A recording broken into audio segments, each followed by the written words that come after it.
Andre Whitfield was 35 years old, standing in work clothes in his own dining room, when his wife decided he'd outlived his usefulness. To everyone in that room, he was just a property manager, quiet, unremarkable, 6 years into a marriage that was clearly going nowhere. What none of them knew was that Andre controlled a fortune none of them could imagine, a secret he'd kept even from the woman wearing his ring. That night, fueled by wine and the man she'd been sleeping with for over a year, Brianna stood up in front of her mother and a room full of guests and called him a broke loser. She tore the ring off her finger and threw it at his feet, telling him he'd been dead weight for years. Andre knelt down, picked it up, said one word, "Okay." Brianna had no idea what she'd just thrown away, or that the man kneeling in front of her was about to take everything back. Before we jump into the story, comment where in the world you are watching from and subscribe, because tomorrow's story is one you need to hear. The pipe had been dripping for 3 days. Not a flood, not an emergency. Just a slow, steady tick of water hitting the cabinet floor every few seconds, soaking into the wood, softening it from the inside out. Most people would have called someone. Andre Whitfield got down on his back, slid under the kitchen sink, and fixed it himself. He'd been at it since 6 in the morning. The house was quiet except for the clink of his wrench and the distant sound of Brianna's blow-dryer running upstairs. The kitchen still smelled like last night's coffee. Gray winter light pushed through the window above the sink, falling across the scuffed linoleum floor, across the dish towel folded neatly over the oven handle, across the old ceramic mug sitting on the counter with Andre's name on it, a gift from his late grandmother, hand-painted, slightly chipped on the rim. He kept it anyway. Andre worked with the kind of quiet focus that didn't need music or conversation. His hands knew what to do. He found the cracked seal, cut the water, replaced it with a spare from the small kit he kept in the hall closet. When he turned the water back on and pressed his palm flat against the pipe, there was nothing. No drip. No tick. He lay there for a moment longer than necessary, eyes on the underside of the cabinet. Then he slid out, stood up, and wiped his hands on a shop rag he pulled from his back pocket. His work clothes were clean that morning when he'd put them on. Not so much now. Dark canvas pants, a worn gray Henley, steel-toed boots he'd resoled twice. He looked exactly like what most people assumed he was.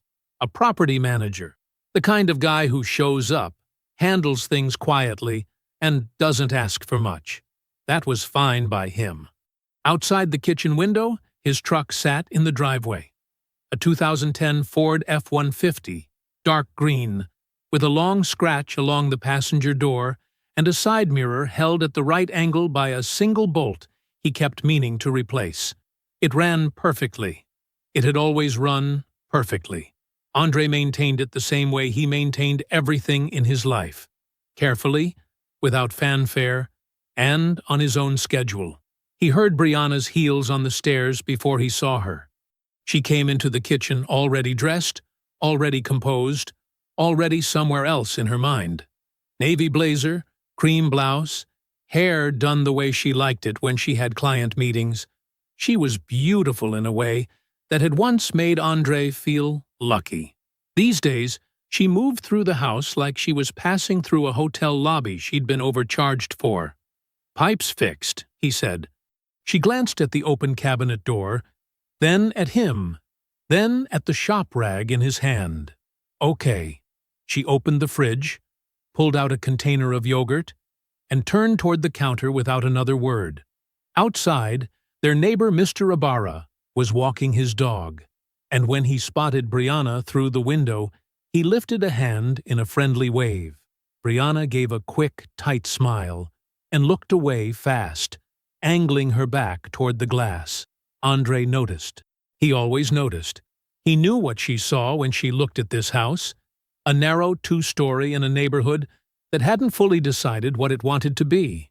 Older construction, a front porch that needed painting, a 14-year-old truck in the driveway that her mother had once referred to, with a thin smile, as charming. That dinner was 3 weeks ago. Patricia had arrived in a car service, wearing a silk blouse, and spent most of the meal asking carefully worded questions about Andre's plans. Not unkind, exactly, just deliberate.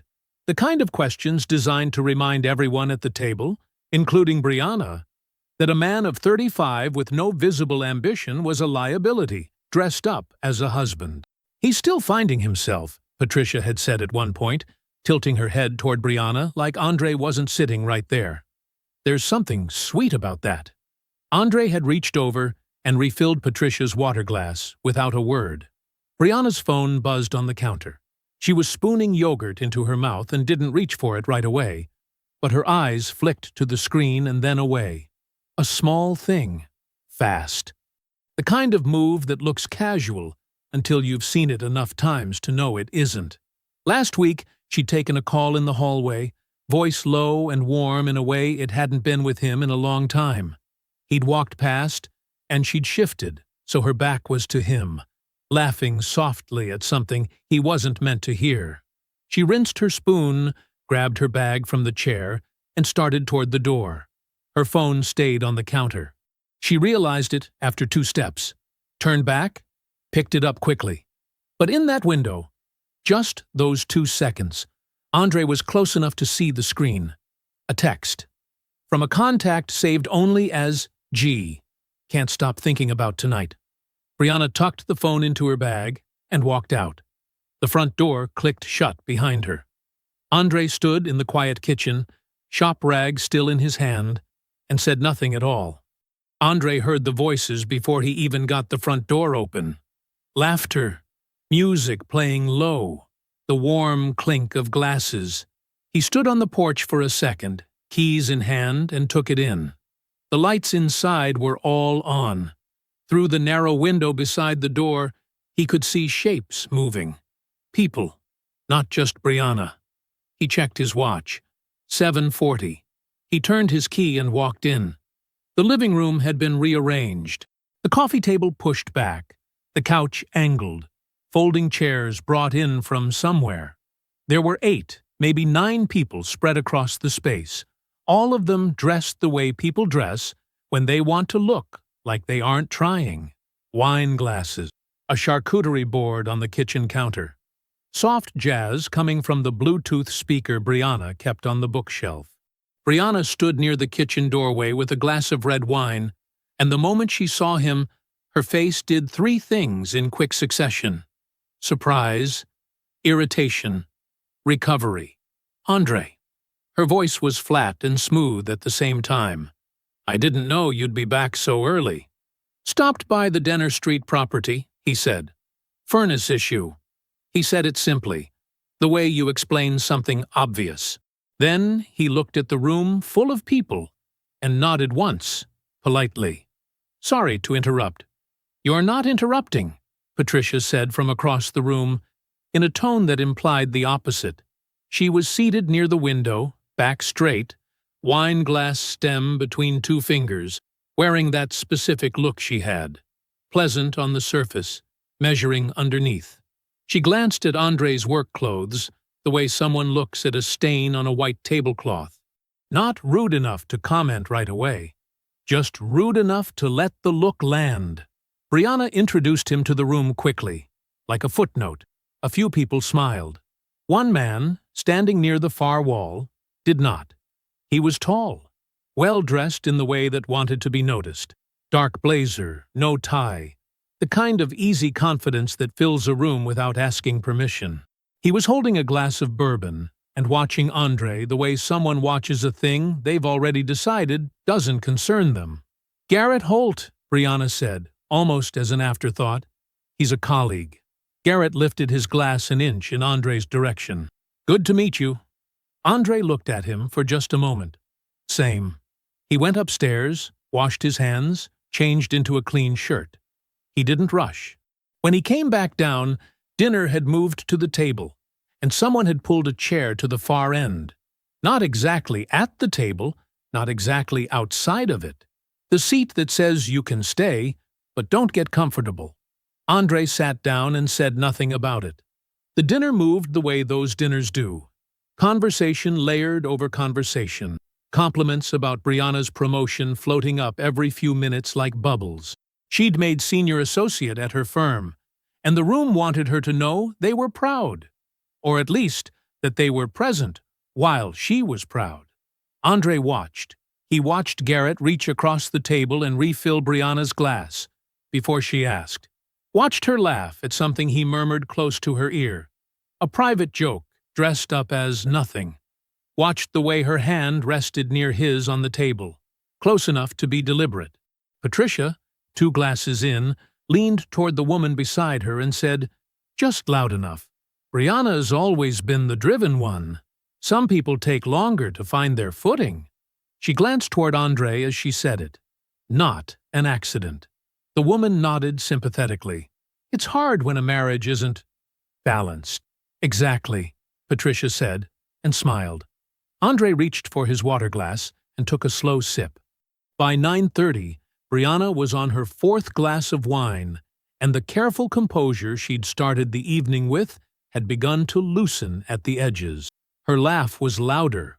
Her eyes stayed on Garrett longer than they should have. She wasn't hiding it anymore, or maybe she'd just stopped caring whether she did. At some point, Garrett made a comment about the house, something vague, some small joke about starter home charm, and a few people smiled, and Brianna smiled too. A smile Andre had never seen her aim at their home before, the kind that agrees. Then, just after 10, Andre quietly started collecting plates. It was just something to do with his hands. He stacked a few, moved toward the kitchen.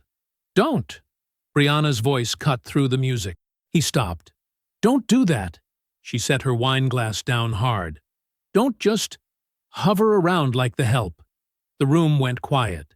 Her face was flushed. Her eyes were bright and angry, and somewhere behind the anger there was something else, something that had been sitting inside her for a long time and had finally found the door. "You want to know something?" she said. Her voice was loud now. Too loud. Everyone at the table had stopped moving. "He hasn't built a single thing in 6 years. Not one thing. I have been carrying this household and carrying this marriage, and every year I think it's going to change, and every year—" Her voice broke, not with sadness, but with fury. "You are a broke loser, Andre." The words came out clear and sharp. "You have been dead weight in my life for years, and I am done." She pulled her wedding ring off her finger, held it for 1 second, then threw it at his feet. It hit the floor with a small, bright sound and skittered against the baseboard. The room didn't breathe. Andre looked at the ring on the floor. Then he crouched down, picked it up, and closed it in his fist. He stood up straight, looked at her for just a moment. Calm, unhurried, steady. "Okay," he said, and he walked out the front door. Andre drove for a while before he went anywhere. No music, no phone, just the low hum of the engine and the city sliding past the windows in long yellow streaks of streetlight. He kept both hands on the wheel and drove the way he did everything. Steady, no wasted movement. The ring sat in his shirt pocket. He didn't think about Brianna's face. He didn't think about the room going quiet, or the way Patricia had watched him walk out like she was watching something she'd planned. He let all of it sit still inside him, the way you let a wound sit before you decide how bad it is. He drove downtown. The building was on Crestline Avenue, 14 stories of dark glass and steel that caught the light of passing cars and threw it back without giving anything away. It had no name on the outside, just an address, polished brass numbers beside a set of heavy front doors. Clean, quiet, easy to walk past without a second thought. Brianna had walked past it many times. He knew that because she worked 3 blocks east and sometimes sent him pictures of her lunch spot on the corner nearby. She had never once asked who owned it.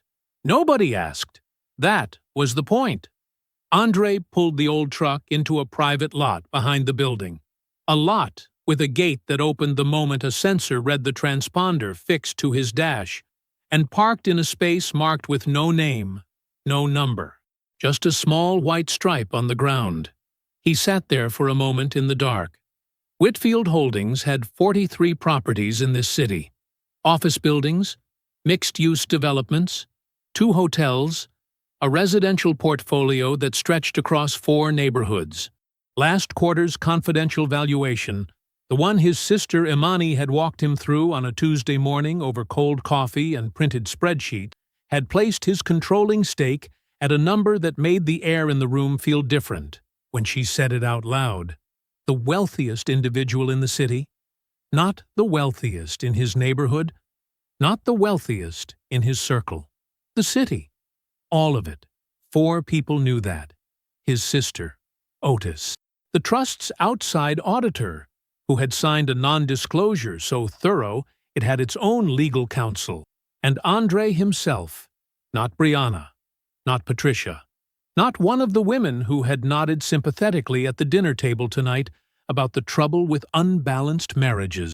Andre reached into the glove compartment and pulled out a photograph. Small, worn at the edges, the color a little faded the way photos go when they've been handled over many years. His grandmother, Loretta Whitfield, standing in front of the original parcel of land she'd refused to sell to 3 different developers over 4 decades. She was smiling in the picture the way she smiled when she'd made up her mind about something and didn't need anyone else to agree with her. She had told him once, he was maybe 16, sitting on her porch while she shelled butterbeans, that money was the clearest mirror in the world. Hide what you have, she'd said, and you'll see exactly who loves the man and who loves what the man carries. She hadn't said it like advice. She'd said it like something she already knew the answer to. He had listened. He had built everything she started. Doubled it, then doubled it again, and he had kept the mirror exactly where she put it. The modest house, the old truck, the work clothes and the furnace calls, and the quiet life that looked, from the outside, like a man who hadn't quite gotten around to becoming something. 6 years. Brianna had looked in that mirror every single day for 6 years and seen a man not worth keeping. Andre put the photograph back in the glove compartment. Then he took out his phone. Imani picked up on the second ring. "It's late," she said, but her voice was already alert. She was always alert. "I know." A pause. "What happened?" "She threw her ring at me tonight," he said, "in front of her mother and about 8 other people. Called me a broke loser." Silence on the line. Then, evenly, "Tell me everything." He did. All of it. The dinner. Garrett Holt. The way Brianna's voice had sounded when the thing she'd been holding finally came out. He spoke without heat, the same way he'd walked out the door. When he finished, Imani was quiet for 3 seconds. "You're not going home tonight?" "No." "Good." He heard her moving. A chair. The sound of a drawer. "What do you want to do?" "I want to know how long this has been going," he said. "All of it. The affair, the money, whether anyone else helped her think this was a good idea." He paused. "I want the whole shape of it before I decide anything. I'll start pulling the joint account records tonight." He ended the call and dialed Otis. The old man answered before the first ring finished, the way he always did, like he'd been expecting it. "I need you to find out everything you can about a man named Garrett Holt," Andre said, quietly. "How soon?" "Yesterday," Andre said. Otis made a low sound that meant he understood. "I'll get started." Andre hung up. He sat in the dark lot behind a building his wife had never known he owned, and he did not go home. The office on the 9th floor had no nameplate on the door. Inside it was simple. A long table, 6 chairs, a window that looked out over the city's east side, a whiteboard, clean. A coffee maker on a side counter that Imani had already run twice by the time Andre arrived at 7:15 in the morning. He was still wearing the same clothes. Dark work pants, gray shirt, boots with dried mud on the left heel. He hadn't slept. His eyes were clear anyway. Imani looked at him once, full, the way a doctor checks a patient before asking how they feel. Then she turned back to the table, where two laptops were open beside a neat stack of printed pages. "Sit down," she said. "Coffee's on the counter." He poured a cup and sat across from her. She didn't ease into it. That wasn't how Imani worked. She turned one of the laptops to face him and pointed at the screen. Joint account statements. 14 months back. She tapped a column of figures with one finger. This is her regular spending. Nothing unusual in the first column. But here, she slid a separate printed sheet across the table. These are the transfers. Small ones at first. 200, 350. Moved to a personal account that's only in her name. Andre looked at the numbers. He didn't say anything. "They get bigger around month 4, Imani continued. 600, then 9. Then she starts pulling in the low thousands. Nothing single transaction large enough to flag an automatic alert. But stacked up. Over 14 months? She pulled the sheet back and set it beside a second one. It adds up to just over $31,000. The number sat on the table between them like a stone. She was moving money, Andre said. Steadily, carefully, like someone who'd thought about it. Imani folded her hands. She wasn't impulsive about it, Andre. She was patient. He drank his coffee, set the cup down. "What about the phone records?" Imani opened the second laptop and turned it toward him. "I cross-referenced the account statements with the call logs from the joint cell plan. You're both still on it, which is why I had access." She pointed at a highlighted name on the screen. "Garrett Holt. First call, 14 months and 3 weeks ago. 17 minutes. Andre looked at the date. "That was the week she told me she was starting a new project at work," he said. "Said she'd be home late a few nights." She was. Imani's voice stayed flat, not cruel about it, just precise. 32 calls to that number in the first month alone. They increase around month 2. Then they move to a messaging app. I can't pull those records directly, but the call frequency drops off around the same time the transfers get more confident. That's usually what it looks like when two people stop being careful. Andre stared at the screen for a long moment. 14 months. Not weeks. Not a reckless thing that caught fire at a party and burned fast. 14 months of phone calls, of money moved in careful pieces, of a husband who fixed pipes and drove an old truck and got tested every single day by a woman who had already decided he wasn't worth the effort of honesty. "There's more," Imani said. She pulled a third page from the stack. Printed text, message screenshots, the kind that come from a backup recovery service she kept on retainer for exactly this sort of work. These are from her personal messages, recovered from a cloud backup tied to the joint account email she never separated out. She set the page in front of him. The highlighted ones are to her friend Maya, 7 months ago. He read, "He's dead weight, Maya. I'm serious. I've been carrying this man's dignity for years, and I'm exhausted." And below that, 3 weeks later, G actually sees me. Like he looks at me and sees someone worth something. I forgot what that felt like. Andre read both messages twice. Then he set the page down, face up, and was quiet. Imani watched him. She didn't offer comfort. She knew better. After a moment, he said, "Keep digging. Anything she moved, anything she signed, anything she touched in the accounts without telling me. I want a full picture. I'll have it." He stood and carried his cup back to the counter. He stood there for a second, with his back to the room, looking out the window at the city waking up below. Then Imani said, "Andre?" Something in her voice was different. Not alarmed, but careful. He turned around.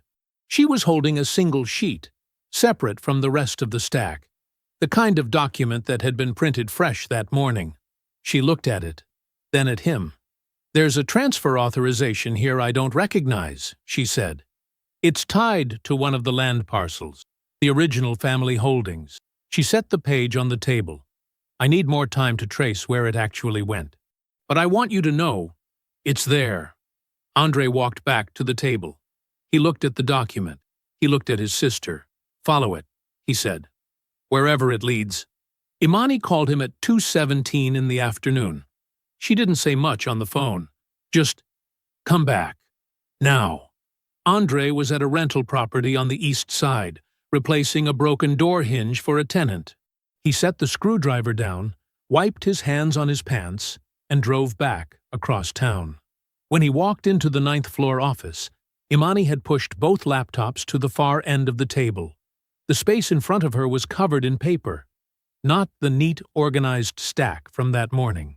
These pages were spread wide, overlapping each other, some of them with hand-drawn circles and lines connecting names and numbers, like a map of something that had been buried deliberately. She didn't look up when he came in. "Close the door," she said. He closed it. She waited until he sat, then turned one of the pages toward him. It was a land transfer authorization form. Official. Stamped.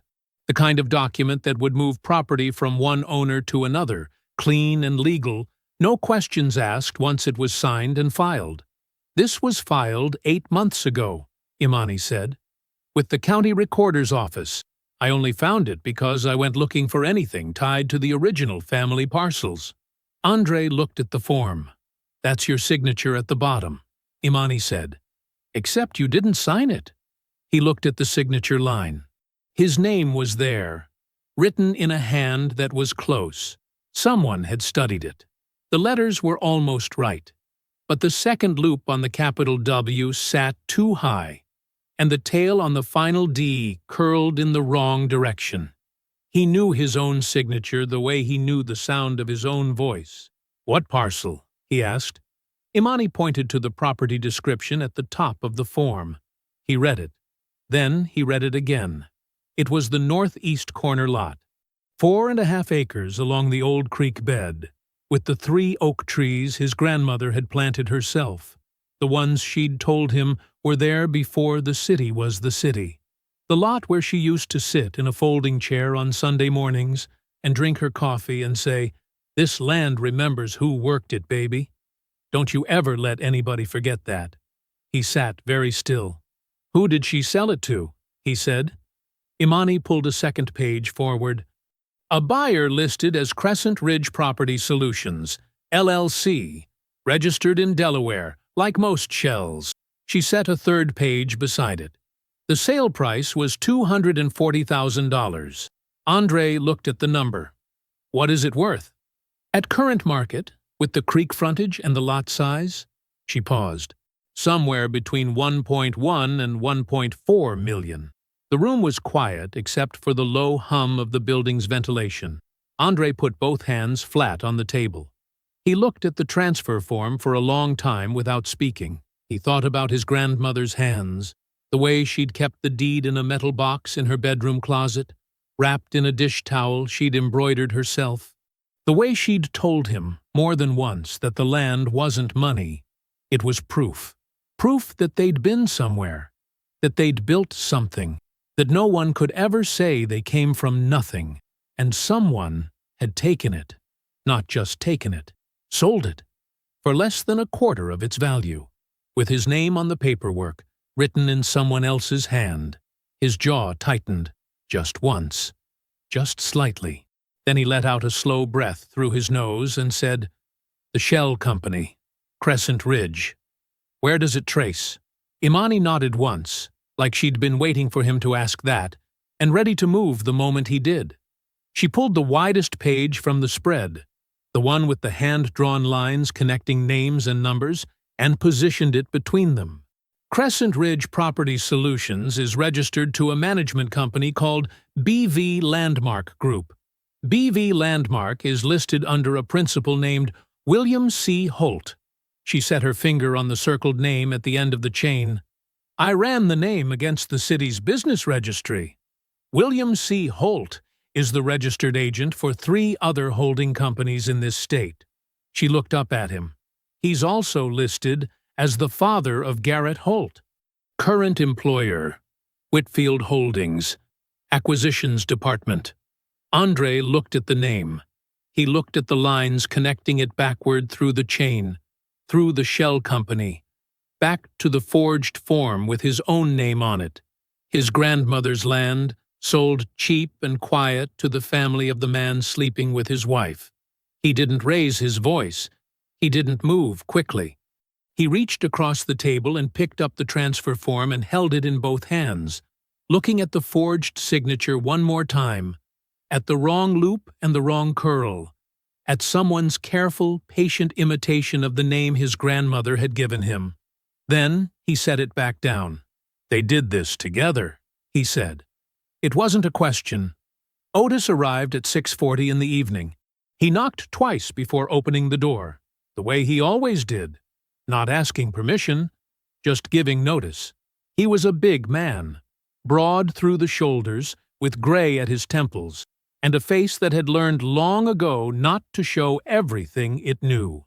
He was carrying a paper coffee cup and a manila folder, and he set both on the table without ceremony. "Sit down," Andre said. Otis sat. He didn't look at Imani's spread of documents. He'd already heard the outline of it on the phone. He opened the folder and laid it flat. "Garrett Holt has been with Whitfield Holdings for 2 years and 4 months, Otis said. "Acquisitions Department, junior manager, but he's been pushing hard for a senior position. Thinks he's close." He tapped the top page. "I've got 2 contacts in that building, one in HR, one on the acquisitions floor. Both been there a long time. Neither one of them knew who they were talking to when I called." Andre looked at the page. It was a printed email chain, the sender addresses blacked out by hand with a marker, but the content intact. Internal correspondence about a staff review. Garrett's name appeared 3 times in 5 paragraphs. "Does he know who owns the company?" Andre asked. Otis picked up his coffee cup. "That's the thing." He took a slow sip. "Nobody in that building knows. They've got theories. Staff has been speculating about the majority owner for years. Some think it's an investment group out of Atlanta. Some think it's an old money family that doesn't want the attention." He set the cup down. "One guy apparently told the whole acquisitions floor the owner is some kind of ghost, worth more than anyone in the city. Never comes in. Never shows his face. A legend." He looked at Andre. "That's you." Imani made a quiet sound that wasn't quite a laugh. Andre didn't react. "And Garrett?" "Garrett Holt thinks he's about to be promoted into the inner circle of a company whose owner he's never come close to meeting," Otis said. "From what my contact tells me, he's been leveraging information about a recent land acquisition to make himself look like he's got his ear to the ground. Talking about it in meetings like he found the deal himself." He paused. "It's the same parcel." The room held that for a moment. "He used the land deal to build himself up inside the company," Imani said. "The same deal where the land was stolen." "That's right," Otis said. Andre looked at the email chain again. He thought about Garrett at that dinner table, laughing at something Brianna said, his hand resting easy on the back of her chair like he belonged there. He thought about the way the man had looked at him, if he'd looked at him at all. He couldn't remember Garrett looking at him directly once all night. Not once. Now he understood why. To Garrett, Andre wasn't a person worth watching. He was furniture, background, a problem that was already being removed. "There's something else," Otis said. He reached into the folder and pulled out a second page. This one was a printout from what looked like a venue's public booking site, with a date circled in red ink. "Brianna and her mother have been making calls," he said. "They booked an event space downtown. Engagement celebration, from what I'm told. Patricia's been inviting people all week." Imani straightened slightly in her chair. "The date is 3 weeks out," Otis continued. "From what my contact gathered, they used a wire transfer to hold the deposit. Fresh money. Moved fast." He looked at Andre. "Came in right around the amount you'd expect from a $240,000 land sale, after expenses." Nobody said anything for a moment. Andre looked at the venue name printed at the top of the page. The Calder Building. Event Suites, 4th floor. Something in the back of his mind moved. Quiet, like a key turning. He looked at Imani. She was already pulling one of the laptops toward her. Her fingers moved quickly, opening tabs, clicking through a registry search he'd watched her run a dozen times before. She knew what he was thinking, without him saying it. The room was quiet, except for the sound of keystrokes. Then she stopped. She turned the laptop to face him. On the screen was a property ownership record from the city's commercial registry. The listed owner of the Calder Building was a holding company called Caldwell Asset Group, LLC. Beneath the company name, in the field marked Principal Member, was a name Imani had entered herself into that registry 4 years ago. Andre Whitfield. He read it once. Then he sat back in his chair and folded his hands together on the table, and he looked at the venue page and the ownership record side by side for a long moment. "They're going to celebrate in your building," Imani said. Her voice was flat and even, but her eyes were sharp. "Yes," Andre said. He looked at Otis, then back at the page. "Then that's where we'll end it." The next 3 days had a stillness to them that felt almost unnatural. Andre came in early and left late. He wore the same kind of clothes he always wore: a plain gray shirt, dark work pants, boots that had seen better days. He drank black coffee, and he sat across from Imani for hours at a time, going through documents the way a careful man reads a contract, slowly, completely, not moving on until he understood every word on every page. Imani had built the case file into something clean and airtight. It sat in a red folder on the corner of her desk, like it weighed more than it should. Inside it, the forged land transfer authorization, with a forensic handwriting analysis comparing the signature to 6 verified samples of Andre's actual signature. The shell company ownership chain traced all the way back to Garrett Holt's family holding.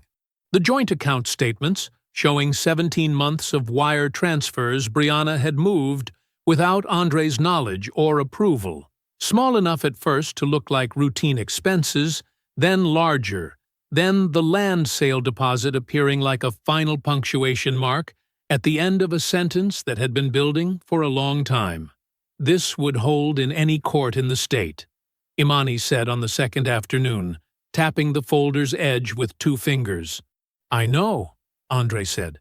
"I want to hear you say it." He looked at her. "It holds." She nodded once and closed the folder. The board meeting was brief. Andre arranged it through his standing authority as majority owner. A formality, since no one on the board had ever defied him, and most of them had never seen his face in person more than twice. He dialed in from the private office, his voice calm and direct, and laid out the structure of the meeting simply. There was a personnel matter in the acquisitions department that required resolution, and the relevant employee had been promised a meeting with the owner for some time. That meeting would now be scheduled. The date was set for a Friday evening, 3 weeks out, at the Calder Building. One of the board members asked if there was anything they needed to prepare. "No," Andre said. "Just make sure Garrett Holt is told the meeting is confirmed, and that the owner looks forward to finally sitting down with him." He ended the call. Imani was watching him from across the desk. "He'll think it's the best night of his life," she said. Andre didn't answer. He picked up his coffee cup, found it empty, and set it back down. Across the city, in the house that still had Andre's name on the deed, Brianna sat on the edge of the bed with her phone in her hand. The room was quiet. It was late afternoon, and the light coming through the curtains was the pale, tired kind that made everything look a little smaller than it was. She'd been sitting there for almost 10 minutes without moving. She had Andre's number pulled up on the screen. Not a text draft. Just his name and the call button below it. She didn't know exactly what she would have said. "I'm sorry" felt too small for what had happened. "You didn't deserve" that felt like the beginning of a longer conversation she wasn't sure she was ready to finish. But something had been sitting in her chest since the night of the party.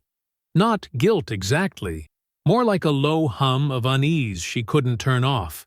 the feeling of a door left open that she couldn't remember unlocking. She stared at his name on the screen. Her thumb hovered. The bedroom door opened. Patricia walked in, carrying 2 glasses of wine, already dressed for dinner somewhere, her earrings in, and her posture arranged the way it always was when she'd decided something and wanted it to look like a conversation. "You're not still thinking about calling him," she said. It wasn't quite a question. Brianna looked up. "I've been thinking, he's not going to answer." Patricia set one glass on the nightstand and kept the other. "And if he does, what exactly are you going to say? That you've changed your mind? Because you haven't. You're just feeling the discomfort of doing something that needed doing." She sat down beside Brianna on the edge of the bed and smoothed her skirt. "Andre Whitfield has been a ceiling, baby, not a foundation. You know that." Brianna looked back at the phone. "Garrett is already talking to the venue about the seating arrangement," Patricia continued, her voice warm and certain. "We have everything to look forward to. Don't do something small right now just because it feels uncomfortable." The hum in Brianna's chest didn't leave, but she let it sit there untouched, the way she'd been letting it sit for months, pushing it down beneath the noise of plans and forward motion, and her mother's voice telling her she was making the right choice. She pressed the side button on her phone. The screen went dark. Andre's name disappeared. She set the phone face down on the nightstand and reached for her wine. Back in the private office, Imani slid the completed case file into a locked drawer and turned the key. Andre stood at the window looking out at the city, his hands in his pockets. Everything was in place. The documents, the board's confirmation, the venue. 3 weeks from Friday, every person who had taken something from him would be in the same room at the same time, and not one of them would see him coming. The Calder Building's event hall was the kind of room that made people stand up straighter without realizing it. The ceilings were high and white. The chandeliers threw warm gold light across round tables draped in ivory linen, and the flowers at the center of each one were tall and expensive and arranged by someone who knew what they were doing. The bar along the far wall had been open for an hour, and it showed. Voices were loose. Laughter came easy. And the room had the particular energy of people who believed they were exactly where they were supposed to be. Patricia had done the seating herself. That much was obvious. Her friends occupied the best tables closest to the small raised platform at the front of the room. Women in their 50s and 60s with good jewelry and careful hair. The kind of women who kept score without admitting it, who measured an evening's success by how envious they felt versus how envious they made others feel. They were drinking and leaning in toward each other, and the whole table had the charged feel of an audience waiting for the show to start. Brianna stood near the platform in a deep blue dress, her hair pinned up, a glass of champagne already half empty in her hand. She looked beautiful, and she knew it. She was laughing at something Garrett had said, her hand resting lightly on his arm, and there was something in her face that had been there for 3 weeks. A kind of bright, deliberate relief, like a woman who had finally made a decision she'd been putting off for years and was resolved not to look back. Garrett was in the center of everything the way he always wanted to be. Dark suit, open collar, the easy posture of a man who expected rooms to turn toward him. He had his champagne glass raised slightly even before the toast had started, already rehearsing his own importance. He'd been told by the board's liaison earlier that week that the meeting with the owner, the long-promised, long-delayed meeting that was going to change everything for him, was scheduled for tonight, right here, before the celebration concluded. It had only made him more electric. He kept touching his collar, kept scanning the entrance. He didn't know what the owner looked like. Nobody in the company really did. A colleague from acquisitions caught his eye from across the room and raised a glass. Garrett raised his back. Soon, his expression said, "Watch." The room settled into something like readiness as Garrett stepped up to the platform, glass in hand, and the conversations around him tapered down to quiet. "I'll keep this short," he said, which was not true, and everyone there knew it. He smiled. 3 weeks ago, my life got a whole lot better. He looked at Brianna. She smiled back, and Patricia, seated 2 tables away, straightened in her chair with the pleased proprietary look of a woman watching her plan reach its finish line. Garrett continued. He talked about new beginnings, about how some things in life were worth waiting for.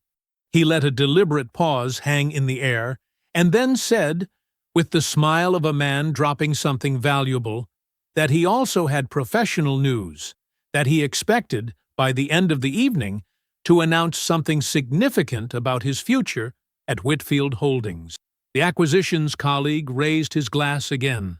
Patricia nodded at something one of her friends leaned over to whisper.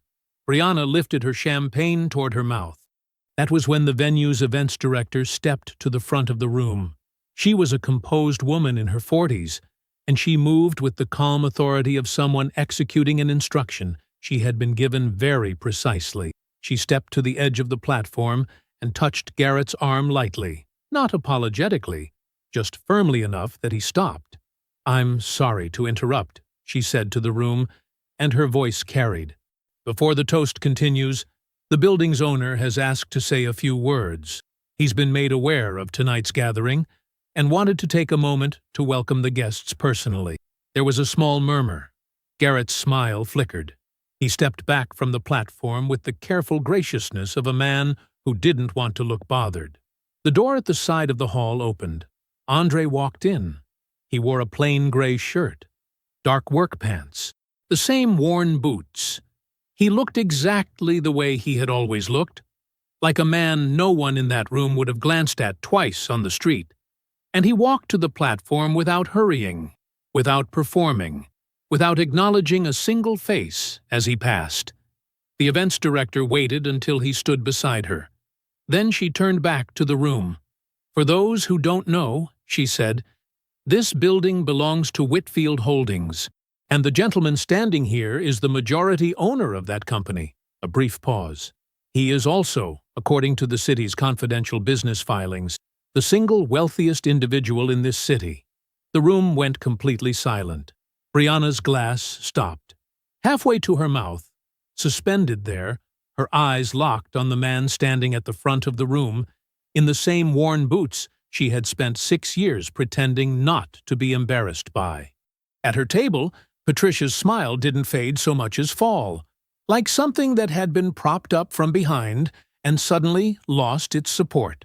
On the platform, Garrett's champagne glass tilted slightly in his hand. His eyes moved from the events director to Andre's face, and stayed there. The color left him slowly, the way heat leaves a room when a window opens in winter. He knew that face. The silence in the room had weight. Andre stood at the front of it and let it settle. He didn't rush. He didn't look away from Brianna. She still hadn't lowered her glass. Imani stepped in from the side door a moment later, quiet and composed, a leather folder tucked under one arm. She stopped just to his right. No announcement, no dramatics. She simply stood there the way she always did, like someone who had already won and was only here to confirm it. Andre spoke. "I'm not going to take long," he said. His voice was calm, even. The kind of calm that wasn't performed. It was just where he lived. "Most of you don't know me. That's fine. I'm going to explain a few things, and then this evening can end however it needs to end." He looked at Garrett first. "Your name came up in a land transfer I didn't authorize," he said. "My signature was forged on the documentation. The buyer was a shell company. Imani traced the ownership chain back to your family's holding company inside of 48 hours. Garrett opened his mouth. "Don't," Andre said. Just the one word, quiet as everything else he'd said. Garrett closed his mouth. Imani opened the folder and held up the transfer document, the signature page visible, a sticky note flagging the line in question. She didn't wave it. She just held it where the room could see it. "That parcel of land," Andre continued, "belonged to my grandmother. It was the original property that everything else was built from. It was sold without my knowledge for less than 1/3 of its market value." He paused. That's not a civil matter. That's fraud. Forgery. And because you used information about that deal from inside my company to position yourself for a promotion you hadn't earned, we can add unauthorized use of insider information to that list. The acquisitions colleague who had been raising his glass all evening had stopped raising it. Two men in dark jackets moved in quietly from the side of the room. They didn't run. They didn't make a scene. They simply appeared at Garrett's elbows the way men like Otis trained people to appear, present before you noticed them coming. Garrett looked at them, and then back at Andre. "Effective tonight," Andre said, "your employment with Whitfield Holdings is terminated. The company's legal team will be in contact, as will the city prosecutor's office." Garrett's jaw tightened. For a moment, it looked like he might say something. The arrogance in him was stubborn, slow to die. But the two men at his elbows were patient, and the room was watching, and there was nowhere for the arrogance to go. They walked him out. He didn't fight it. The side door opened and closed, and Garrett Holt was gone. The room breathed again, but only just. Andre turned slightly. Patricia was sitting very still at her table. Her hands were folded in front of her. Her chin was lifted. She was trying to hold on to something. Dignity, composure, the practiced surface of a woman who always knew best. But the women seated around her had shifted. Slightly. The way people shift when they suddenly understand they've been an audience to something they weren't told they were watching. "The celebration tonight," Andre said, "was funded in part by money from that land sale. The land my grandmother left to this family." He let that sit for a moment. "The venue was booked by someone who didn't know I owned the building.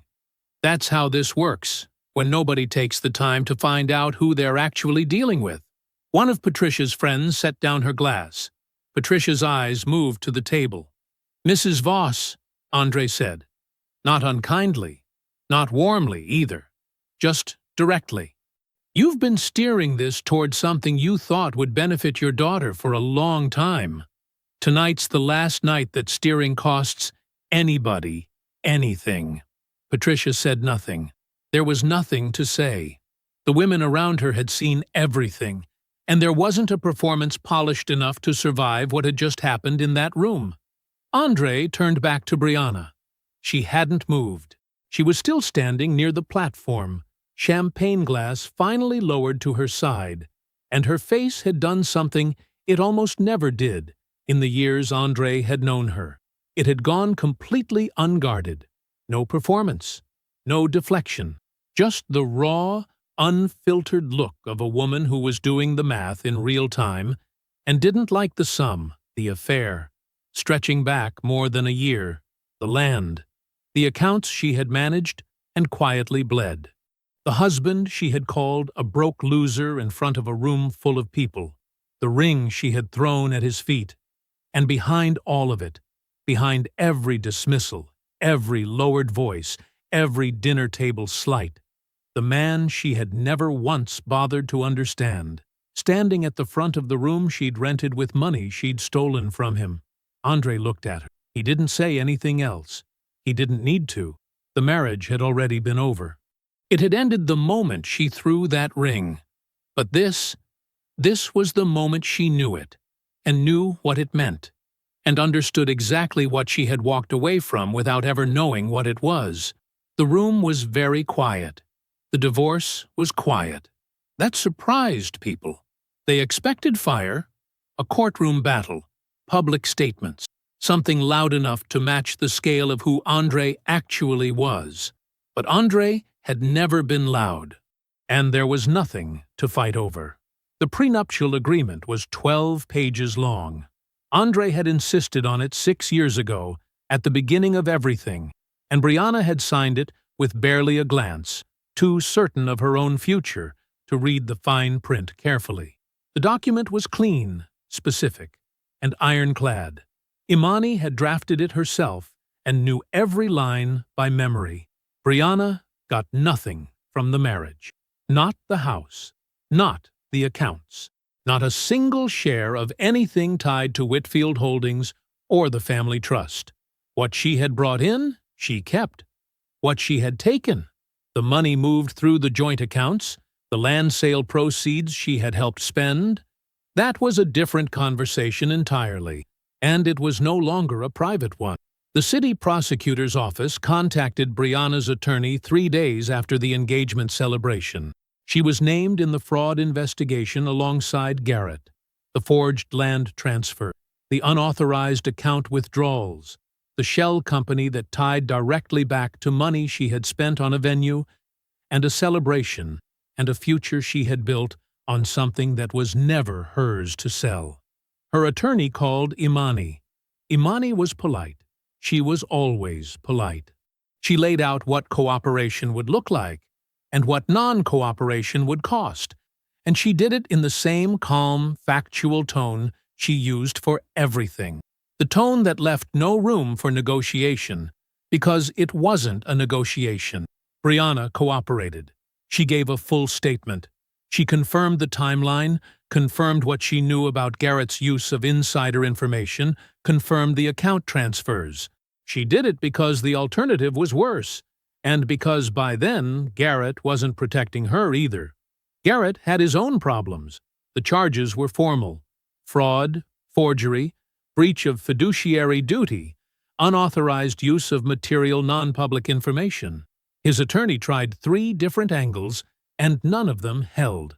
The documentation Imani had assembled was meticulous. Every transfer, every timestamp, every ownership record traced clean and clear. There was no version of the story where Garrett came out whole. His family's holding company was dissolved before the end of the month. The career he had spent years positioning, the promotions he had chased through shortcuts and charm and other people's blind spots, gone. The colleagues who had watched him walk out of the engagement celebration between 2 men in dark jackets didn't forget what they'd seen. Nobody in acquisitions forgot. Word traveled the way it always does in a company when the reclusive owner finally steps into view. Patricia was quieter about her losses, but they were just as complete. The women who had been seated at her table that night, the ones she had curated and performed for over 2 decades of careful social climbing, began declining her invitations. First 1, then 2 more. Then it simply stopped being a question of declining because the invitations stopped going out. She understood the math well enough to stop extending herself into spaces that had already closed. She called Brianna more. There was no one else left to call. The land came back in the spring. Imani handled the legal reversal herself, and it moved fast once the fraud case made the transfer undeniable. The parcel was restored to the family trust within 8 weeks of the formal charges being filed. Andre drove out to it the morning the paperwork cleared. Just him, early, before anyone else arrived, and stood at the edge of it for a long time without saying anything. It was 43 acres, old oak trees at the southern edge, a slope that caught the morning light a specific way his grandmother had pointed out to him when he was 7 years old. He had always remembered it. He built the community trust there over the following months. Not quickly, carefully, the kind of careful his grandmother would have recognized.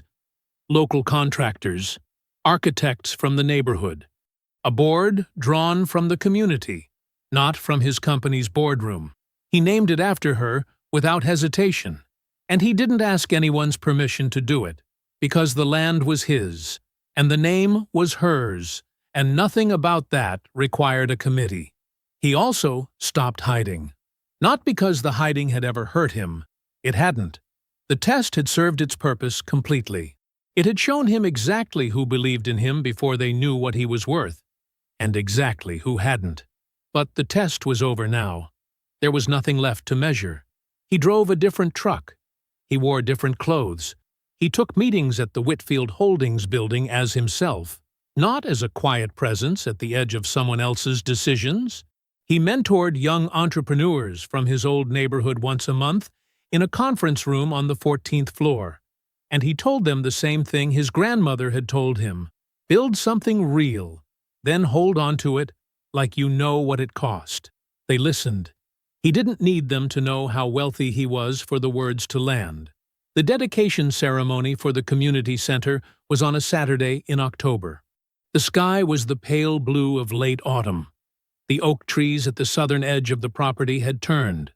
130 people stood on the grass, and Otis was near the back with his arms folded and something in his expression that was too steady to be called pride, but was clearly something close to it. Imani stood at the front, close enough to give her remarks without needing a microphone. Andre was shaking hands when his phone buzzed in his pocket. He stepped to the side. He looked at the screen. Brianna. He answered it. Andre. Her voice was careful, quieter than he remembered. I wanted to talk, if you're open to it. He looked out at the oak tree, at the building behind him with his grandmother's name on it, at the people still moving across the grass in the October light. I wish you well, Brianna, he said. He meant it.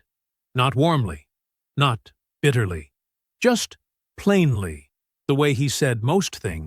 Then he ended the call, slid the phone back into his pocket, and walked back toward the crowd, toward Imani, toward Otis, toward 130 people standing on 43 acres of land that had always been his. I hope you enjoyed that one.